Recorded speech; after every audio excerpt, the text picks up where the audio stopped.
ધારાસભ્ય તરીકે ચૂંટાયા પછી પહેલી વખત હું આ મીટિંગમાં હાજર રહ્યો છું. આ બહુ જ મહત્વની અને અગત્યની મીટિંગ હોય છે. આની અંદર જિલ્લાને લગતા અનેક પ્રશ્નોની ચર્ચા થતી હોય છે. ધારાસભ્ય તરીકે મેં આજે આ મીટિંગની અંદર કુલ 35 પ્રશ્નોની રજૂઆત કરી હતી. તે પૈકી કેટલાક પ્રશ્નોની ચર્ચા નથી કરી અને કેટલાક પ્રશ્નોની ચર્ચા કરી છે. કુલ 35 પ્રશ્નો પૈકી આ મીટિંગની અંદર મેં ધારાસભ્ય તરીકે ખેતીવાડી અને વાણિજ્ય માટેના નવા કનેક્શનોનો પ્રશ્ન, કનેક્શનો મળવામાં થતા વિલંબની બાબત, ફીડર ઓવરલોડ કેટલા છે, કેટલા ફીડરમાં ફોલ્ટ આવે છે વગેરે બાબત ઉપર મેં કલેક્ટર સાહેબ સાથે રજૂઆત કરી છે.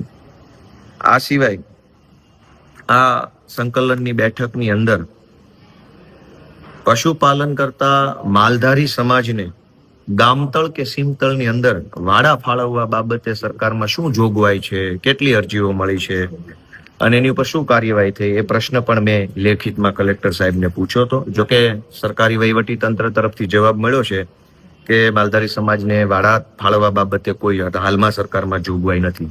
આ સિવાય જંગલમાં ઢોર ચરાવવા માટે મસવારી પહોંચ ધરાવતા જે માલધારીઓ હોય એને જંગલમાં ઢોર ચરાવવા જતા રોકવામાં આવે છે કે કેમ, નવી મસવારી પહોંચ લેવા માટે શું શું વ્યવસ્થા છે, અથવા તો કઈ કઈ જગ્યાએ અત્યારે ઢોર ચરાવવા માટેનું છૂટ આપવામાં આવેલી છે. તો ડીસીએફ પશ્ચિમ અને ડીસીએફ પૂર્વ બંને તરફથી અલગ અલગ પ્રકારના જવાબો મળ્યા છે.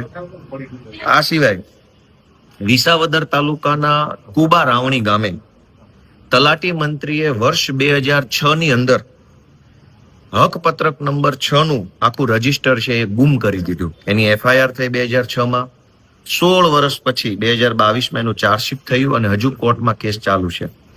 પરંતુ ગામ લોકો, કુબા રાવણી ગામના ગામ લોકોને હકપત્રક નંબર 6 મળતું નથી. એ બાબતે આજે રજૂઆત કરી છે અને રજૂઆતને ધ્યાને લઈ કલેક્ટરશ્રીએ પ્રાંત સાહેબને આદેશ કર્યો છે.